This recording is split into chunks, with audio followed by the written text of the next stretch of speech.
राधे राधे। देवशयन एकादशी महात्म व्रत कथा।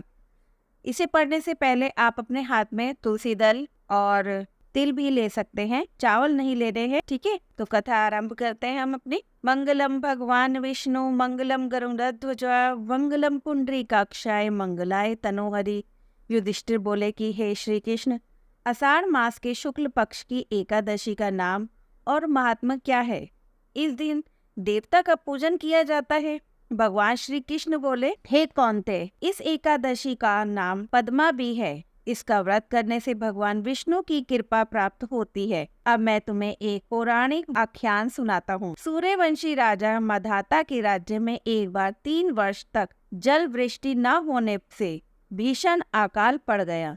प्रजा अन्न के अभाव से पीड़ित होने लगी। एक दिन प्रजा ने राजा के समक्ष प्रार्थना की कि राजन, विश्व की सृष्टि का प्रमुख कारण वर्षा के अभाव के कारण राज्य में अकाल पड़ गया है, जिससे प्रजा भूखों मर रही है। आप कोई ऐसा उपाय बताइए जिससे लोगों को दुख दूर हो। तब राजा मधाता ने कहा कि आपका कहना उचित है। राजा के पापों का फल भी प्रजा भोगती है, लेकिन काफी सोच विचार के बाद भी मुझे अपना कोई दोष दिखाई नहीं दे रहा। फिर भी मैं आप लोगों के दुख निवारण के लिए प्रयत्नशील हूँ। ऐसा कहकर राजा कुछ प्रमुख लोगों को लेकर जंगल में चला गया। वहाँ वह ऋषियों के आश्रमों में घूमता रहा। अंत में ब्रह्मा के मानसपुत्र अंगिरा ऋषि के आश्रम में गया। ऋषि नित्य कर्मों से निवृत्त हुए ही थे। राजा ने ऋषि को प्रणाम किया तो अंगिरा ने उसे आशीर्वाद देते हुए कहा और पूछा कि हे राजन, तुम और तुम्हारी प्रजा कुशल से तो है ना? कहो, यहाँ कैसे आना हुआ? तब राजा ने कहा कि ऋषिवर, राज्य में 3 वर्ष से वर्षा न होने के कारण अकाल पड़ गया है और प्रजा कष्ट भोग रही है। कृपया करके आप कोई उपाय बताइए। इस पर ऋषि ने कहा कि राजन, इस समय युगों में श्रेष्ठ सत्य युग चल रहा है। इसमें धर्म का अधिक प्रसार है। इस युग में वेद पठन व तप आदि का अधिकार केवल ब्राह्मणों को ही है, लेकिन आपके राज्य में शूद्र भी तप कर रहा है। इसी कारण आपके राज्य में वर्षा नहीं हो रही है। राजा ने कहा कि हे प्रभु, मैं उस निरपराध शूद्र को कैसे मार सकता हूँ? तब ऋषि बोले कि हे राजन, यदि तुम ऐसा नहीं कर सकते तो आषाढ़ मास के शुक्ल पक्ष की पद्मा यानी देवशयनी एकादशी का विधि विधान से व्रत करो। इसके प्रभाव से तुम्हारे राज्य में वर्षा अवश्य होगी और प्रजा सुखी होगी, क्योंकि यह एकादशी सभी प्रकार के उपद्रवों को हरने वाली है। यदि प्रजा और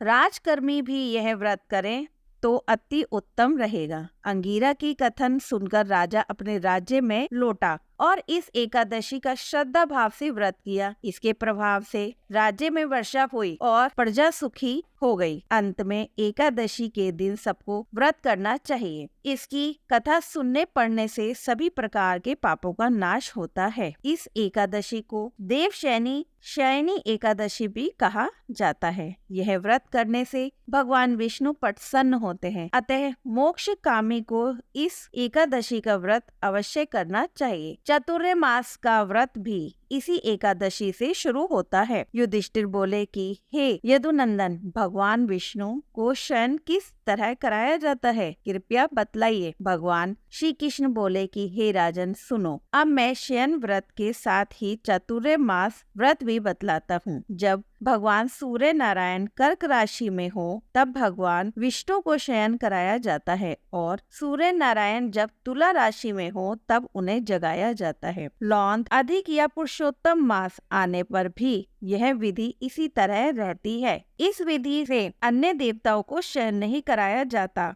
और ना जगाया जाता है। आषाढ़ मास के शुक्ल पक्ष की एकादशी को व्रत रखे, चातुर्मास व्रत का नियम ले और भगवान विष्णु की प्रतिमा बनाएं। सबसे पहले प्रतिमा को स्नान कराएं, फिर श्वेत वस्त्र धारण करवाकर तकियादार शैया पर शयन कराएं और धूप दीप नदेव आदि से पूजन करें या योग्य ब्राह्मण से कराएं। फिर भगवान विष्णु को की इस प्रकार स्तुति करें, हे प्रभु, मैंने आपको शयन कराया है। आपके शयन कराने से सारा जगत सो जाता है। करबद्ध होकर मेरा आपसे निवेदन निवेदन है कि आप 4 मास तक शयन करें और मेरे चतुर्थ मास व्रत को निर्विघ्न संपन्न कराएं। इस प्रकार स्तुति के बाद पवित्र भाव से दातुन आदि कार्य संपन्न करें। चतुर्थ मास व्रत शुरू करने के 5 समय बतलाए गए हैं। द्वादशी, पूर्णिमा, अष्टमी या संक्रांति को व्रत शुरू करें और कार्तिक मास के शुक्ल पक्ष की द्वादशी तिथि को संपन्न कर दें। इस व्रत से सभी प्रकार के पापों का क्षय हो जाता है। जो मनुष्य प्रतिवर्ष इसको करते हैं वे सूर्य के समान दीप्तिमान विमान पर अरुण होकर विष्णु लोक जाते हैं। राजन, अब अलग अलग फूलों का वर्णन करता हूँ, सुनो। जो मनुष्य मंदिरों में बेल बूटों बनाता है वह 7 जन्म तक ब्राह्मण बनता है। जो चतुर्थ मास काल में भगवान विष्णु को दूध, दही, धृत, मधु यानी कि शहद व मिश्री से स्नान कराता है वह वैभवशाली होता है। जो मनुष्य श्रद्धा भाव से भूमि, स्वर्ण, दक्षिणा ब्राह्मणों को देता है वह स्वर्ग में इंद्र की भांति सुखों भोग कर सुख भोगता है। जो मनुष्य भगवान विष्णु की स्वर्ण प्रतिमा बनाकर धूप, दीप, पुष्प, नवेद आदि से पूजन करता है वह इंद्र के लोक में अक्षय सुख भोगता है। जो चतुर्थ मास के दिनों में नित्य भगवान को तुलसी चढ़ाता है या स्वर्ण निर्मित तुलसी चढ़ाता है वह स्वर्ण युक्त विमान पर सवार विष्णु लोक जाता है। जो मनुष्य विष्णु भगवान की धूप दीप से पूजा करता है वह अनंत संपदा का स्वामी होता है। जो मनुष्य इस एकादशी से कार्तिक मास तक पीपल के पेड़ व विष्णु भगवान का पूजन करता है वह विष्णु लोक जाता है। चतुर्थ मास व्रत में जो मनुष्य संध्या काल में देवताओं और ब्राह्मणों को दीप दान करता है तथा ब्राह्मणों को स्वर्ण कमल के वस्त्र देता है वह भी विष्णु लोक जाता है। जो मनुष्य भक्ति भाव से भगवान का चरणामृत लेता है वह इस संसार चक्र से छूट जाता है। जो मनुष्य विष्णु के मंदिर में नित्य 108 बार गायत्री मंत्र का जाप करता है वह पापों से दूर रहता है। जो मनुष्य धर्म ग्रंथों का श्रवण करता है, देव पाठी विप्रों को वस्त्रों व स्वर्ण का दान करता है वह दानी, ज्ञानी, धनी व यशस्वी होता है। जो मनुष्य भगवान विष्णु या शिव का ध्यान करता है वह उनकी प्रतिमा दान करता है वह निष्पाप होकर गुणी होता है। जो मनुष्य सूर्य नारायण को अर्घ देता है और समाप्ति पर स्वर्ण लाल गाय का दान करता है वह जीवन भर स्वस्थ रहता है और धन, यश, बल पाता है। जो मनुष्य चतुर्थ मास में गायत्री मंत्र द्वारा तिल से हवन करता है और समाप्ति होने पर तिल का दान करता है उसके सभी पाप नष्ट हो जाते हैं और उसका शरीर सदैव स्वस्थ रहता है तथा वह सुपात्र संपत्ति पाता है। जो चतुर्थ काल में नित्य विप्रों के चरण धोकर पीता है वह पापों व दुखों से छूटकर दीर्घायु व धनवान होता है। चतुर्थ मास व्रत की समाप्ति पर 2 गाय दान में दे। यदि ऐसा ना कर सके तो वस्त्र का दान करे।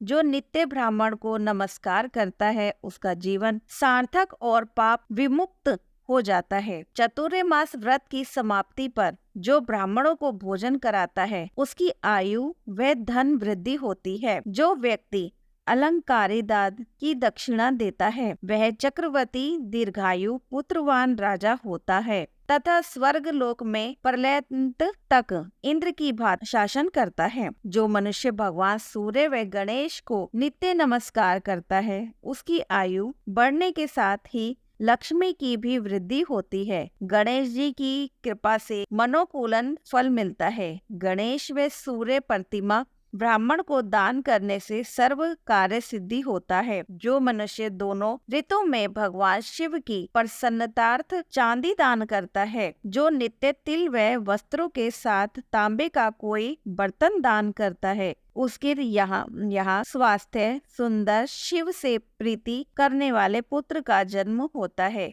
चतुर्थ मास की समाप्ति पर रजत या ताम्रपात गुड़ व तिल के साथ दान में दे। जो मनुष्य भगवान विष्णु के शयनोपरांत तथा शक्ति वस्त्र तिल के साथ स्वर्ण का दान करता है उसके सभी पाप दूर हो जाते हैं तथा इंद्रलोक में परलोक में मोक्ष को प्राप्त होता है। जो मनुष्य ब्राह्मणों का धूप पुष्प से पूजन करता है अन्न वस्त्र दान देता है और चतुर्मास व्रत में समापन और शय्या देता है, उसके अक्षय सुख की प्राप्ति होती है और वह कुबेर जैसा धनी होता है। वर्षा काल में गोपी चंदन देने वाले पर भगवान अति प्रसन्न होते हैं और इस लोक में वह परलोक में मोक्ष हो पाता है। चतुर्मास में व्रत में भगवान के शयनोपरांत गुड़ या शक्कर का दान करता है। वह व्रत के समापन पर उद्यापन करता है। 4 या 8 पल के तांबे के 8 या 38 पल का एक ताम्र पात्र लेकर उसकी शक्कर भरकर वह वस्त्र फल दक्षिणा सहित ब्राह्मण को दान कर देना चाहिए। शक्कर युक्त ताम्र पात्र भगवान सूर्य नारायण को अतिशय प्रिय है। इससे मनुष्य के सभी रोगों का शमन होता है। इसके दान के प्रभाव से व्यक्ति में यशस्वी संपत्ति उत्पन्न होती है। इसके दान के प्रभाव से व्यक्ति के यशस्वी संतति उत्पन्न होती है जो मनोकूलन फल देने वाली होती है। तंबाकू लक्ष्मी व मंगल प्रदाय है। इसके दान से देवता प्रसन्न होते हैं और अंत में अतः धन देते हैं। इस व्रत में जो मनुष्य लक्ष्मी या पार्वती को की प्रसन्नता के लिए हल्दी दान करता है, अंत में रजत पत्र पर हल्दी रखकर दान देता है और स्त्री हो तो पति के साथ और पुरुष हो तो स्त्री के साथ सुख भोगता है। इससे अकूत धन व योग्य संतति की प्राप्ति होती है और देवलोक में पूजित होता है। चतुर्मास व्रत में जो मनुष्य शिव पार्वती की प्रसन्नतार्थ ब्राह्मण स्त्री पुरुष का पूजन करता है और दक्षिणा वस्त्र स्वर्ण का दान करता है तथा व्रत की प्रारंभ में भगवान शिव की स्वर्ण प्रतिमा देता है, गाय बैल दान व ब्राह्मणों को मीठा भोजन कराता है, वह संपदा की कीर्ति से युक्त होता है तथा इस लोक में सुख भोगकर शिव लोक जाता है। जो मनुष्य इस काल में केवल दूध का सेवन करता है और अंत में दुग्धवती गाय दान में देता है, वह विष्णु लोक को जाता है। जो मनुष्य दोनों ऋतुओं में कदली पत्र का पलाश पत्र में भोजन करता है और कांसे का पात्र व वस्त्र दान करता है, वह इस लोक में सुख भोगता है।